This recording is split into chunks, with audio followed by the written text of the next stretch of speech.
नमस्कार दोस्तों, स्वागत है आप सभी का DHP न्यूज़ में, जहां हम हिमाचल प्रदेश के हर जिले की बड़ी खबरें आपको बताते हैं। तो आज है तारीख 9 मई 2021, दिन रविवार। आज हिमाचल प्रदेश की आपको महत्वपूर्ण खबरें बताने वाले हैं। वीडियो में बने रहें और वीडियो को अंत तक ज़रूर देखें। तो चलिए शुरुआत करते हैं आज की खबरों की। हिमाचल में कोरोना के 5,424 नए मामले, 37 लोगों की जान ले गया संक्रमण। हिमाचल में कोरोना विकराल रूप धारण कर चुका है। प्रदेश में संक्रमण तेजी से बढ़ रहा है और इससे जान गंवाने वालों की संख्या में भी लगातार इजाफा हो रहा है।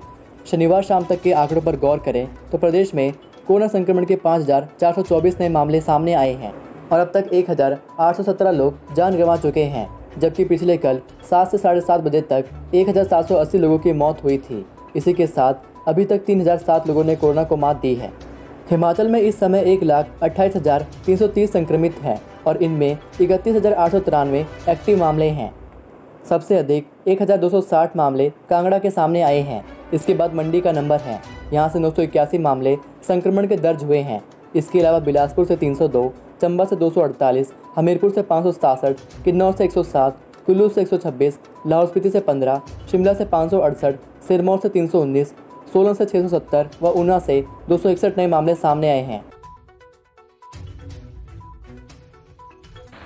10 मई से नए प्रतिबंध, नहीं चलेंगी बसें, जरूरी वस्तुओं की दुकानें 3 घंटे ही खुलेंगी। हिमाचल प्रदेश में 10 मई सोमवार सुबह 6 बजे से कोरोना कर्फ्यू की बंदिशें और सख्त हो जाएंगी। प्रधानमंत्री नरेंद्र मोदी से कोविड के हालात को लेकर फोन पर हुई चर्चा के बाद मुख्यमंत्री जयराम ठाकुर ने प्रदेश में लागू कोरोना कर्फ्यू में प्रतिबंधों को अगले आदेश तक और सख्त करने का फैसला लिया है। वार्ता के बाद उच्चाधिकारियों के साथ हुई बैठक में चर्चा के बाद तय हुआ है कि अब 10 मई सोमवार की सुबह 6 बजे से प्रदेश में दैनिक जरूरतों और आवश्यक वस्तुओं की दुकानों के अलावा अन्य कोई दुकानें नहीं खुलेंगी। दैनिक जरूरतों और आवश्यक वस्तुओं की दुकानें भी दिन में 3 घंटे ही खुलेंगी और इसका समय संबंधित उपायुक्त निर्धारित करेंगे। बैठक में यह भी निर्णय लिया गया कि निजी और सरकारी बसों के अलावा निजी वाहनों के संचालन पर अगले आदेश तक रोक रहेगी। निजी वाहनों को सिर्फ आपात स्थिति में ही आवाजाही की स्वीकृति होगी। सरकार के इस सख्त रुख के पीछे प्रदेश में कोविड-19 के लगातार बढ़ते मामले और मौतों में वृद्धि वजह बनी है। बंजार में ओलावृष्टि, कुल्लू मनाली में बूंदाबांदी, शिमला में खिली धूप। हिमाचल प्रदेश में शनिवार को मौसम के कई रंग देखने को मिले। शनिवार को कुल्लू के बंजार की तीर्थन घाटी में भारी बारिश के साथ ओलावृष्टि हुई। कुल्लू और मनाली में बूंदाबांदी हुई। सोलन में बारिश और ओलावृष्टि से एक दिन में 70 लाख का नुकसान हुआ है। इसमें लोनवी को 20 और कृषि विभाग को 50 लाख की चपत लगी है। कंडाघाट क्षेत्र में सड़कों और डंगों को क्षति पहुंची है। ओलावृष्टि से टमाटर और शिमला मिर्च के पौधे नष्ट हो गए हैं। शिमला सहित प्रदेश के अन्य क्षेत्रों में हल्के बादल छाए रहने के साथ धूप खिली। उधर प्रदेश में आने वाले एक सप्ताह तक मौसम खराब बना रहेगा। मध्य पर्वतीय जिलों शिमला, सोलन, सिरमौर, मंडी, कुल्लू और चंबा में 11 और 12 मई को भारी बारिश, अंधड़ और ओलावृष्टि का ऑरेंज अलर्ट जारी हुआ है।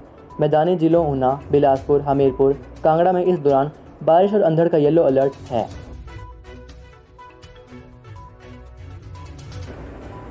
मोदी से कोरोना पर मंत्रणा के बाद हिमाचल के सीमावर्ती जिलों में ज्यादा सख्ती की तैयारी में सीएम जयराम। प्रधानमंत्री नरेंद्र मोदी से कोरोना महामारी पर मंत्रणा के बाद मुख्यमंत्री जयराम ठाकुर सीमावर्ती जिलों में और सख्ती की तैयारी में हैं। सीमावर्ती जिलों कांगड़ा, ऊना, सिरमौर, सोलन आदि में संक्रमण ज़्यादा फैल रहा है। आने वाले दिनों में यहां आवाजाही पर बंदिशें और बढ़ सकती हैं ताकि संक्रमण को रोका जा सके। मुख्यमंत्री ने शनिवार को इस संबंध में प्रधानमंत्री नरेंद्र मोदी से भी चर्चा की है। सीएम बोले, प्रधानमंत्री ने छोटे और गरीब लोगों की आजीविका को भी ध्यान में रखने को कहा है। पीएम ने कहा है कि थोड़े समय के लिए बंदिशें सही है, मगर लंबे वक्त तक इसे भी मद्देनजर रखना है। सीएम ने शनिवार को मीडिया से अनौपचारिक बातचीत में बताया कि प्रधानमंत्री नरेंद्र मोदी ने उन्हें फ़ोन कर हिमाचल प्रदेश में कोरोना महामारी के बारे में जाना। पीएम ने उनसे प्रदेश में सभी जिले में कोरोना की जानकारी ली। शिमला में कोरोना मरीजों की मृत्यु दर हिमाचल में सबसे ज़्यादा। हिमाचल प्रदेश की राजधानी शिमला में कोविड से मरने वालों की मृत्यु दर सबसे ज़्यादा है। स्वास्थ्य विभाग की ओर से जारी आंकड़ों से यह बात सामने आई है। आंकड़ों के अनुसार शिमला में कोविड मृत्यु दर 2.25% है, जबकि प्रदेश में मृत्यु दर 1.45% है।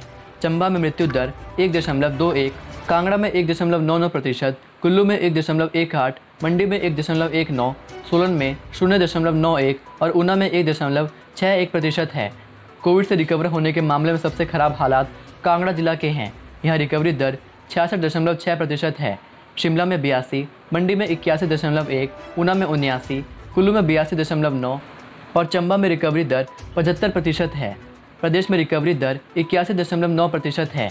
ऐसे में विभाग का पूरा जोर इस प्रतिशत को बढ़ाने और मृत्यु दर को कम करने के लिए अलग अलग रणनीति के तहत काम करने पर है।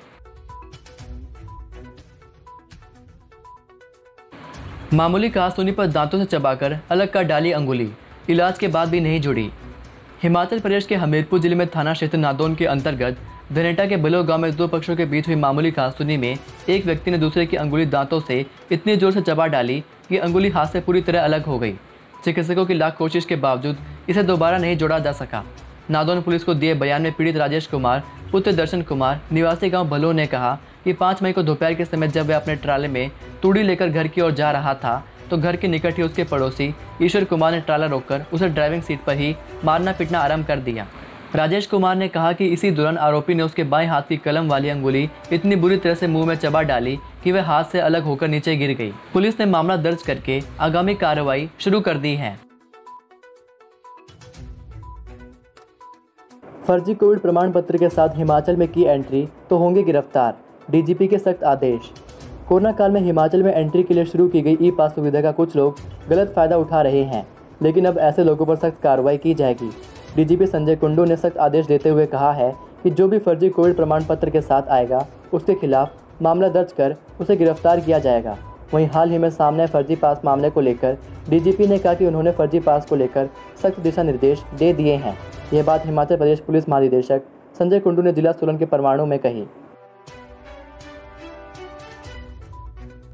मेडिकल कॉलेज नाहन कोविड अस्पताल घोषित, ओपीडी बंद। हिमाचल प्रदेश के सिरमौर जिले के doctor YS Parmar medical college Nahan को सरकार ने समर्पित कोविड अस्पताल घोषित कर दिया है। अब मेडिकल कॉलेज में सिर्फ कोविड मरीजों का ही उपचार किया जाएगा। राज्य स्वास्थ्य सचिव के आदेश के बाद मेडिकल कॉलेज के चिकित्सा अधीक्षक ने नाहन में ओपीडी बंद करने के फरमान जारी कर दिए हैं। हालांकि आपातकालीन सेवाएं जारी रहेंगी। आपातकाल में आने वाले मरीजों के लिए अलग से व्यवस्था की जा रही है। यह रैपिड एंटीजन टेस्ट के बाद मरीजों को चेकअप किया जाएगा। यहाँ कोविड मरीजों के लिए 250 बिस्तर उपलब्ध हो जाएंगे। बिन बाराती खुद ही कार चलाकर अकेले दुल्हन ले आए निर्मल। कोरोना काल में सरकार की ओर से 20 लोगों की शर्त के बावजूद कई जगह इस शर्त के उल्लंघन के मामले सामने आ रहे हैं, लेकिन हिमाचल प्रदेश के हमीरपुर का युवक बिन बाराती खुद कार चलाकर दुल्हन के घर पहुंच गया। कोविड महामारी के चलते सारे रीति रिवाजों को दरकिनार कर दूल्हे ने समाज में एक मिसाल पेश की है। सभी लोग युवक की जमकर प्रशंसा कर रहे हैं। जिला हमीरपुर के भोरंज उपमंडल के धमरोल गांव निवासी निर्मल शर्मा ने बारातियों और अपने घर के किसी भी व्यक्ति के बिना इस तरह की शादी कर कईयों को संदेश दिया है। हिमाचल में कोरोना संकट के चलते इस वर्ष बिजली दरें बढ़ाने के आसार नहीं। कोरोना संकट के चलते इस वर्ष हिमाचल प्रदेश में बिजली दरें बढ़ने के आसार कम हैं। बीते वर्ष सब्सिडी का युक्तिकरण होने से पहले ही बिजली महंगी हो गई है। अब सिक्योरिटी राशि को भी बढ़ाने का विचार जारी है। ऐसे में इस संकट के समय में बिजली दरों को भी बढ़ाकर उपभोक्ताओं पर अतिरिक्त वित्तीय बोझ डालने के आसार कम हैं। बीते दिनों हुई ऑनलाइन जनसुनवाई में सभी वर्गों के प्रतिनिधियों ने दरें नहीं बढ़ाने की मांग रखी है। ऐसे में संभावित है कि 16 मई के बाद लोगों को विद्युत नियामक आयोग से राहत भरी खबर ही मिलेगी। इसी प्रकार की महत्वपूर्ण खबरें व जानकारियाँ पाने के लिए हमारे चैनल को सब्सक्राइब जरूर करें और साथ ही घंटी के बटन पर भी क्लिक करें।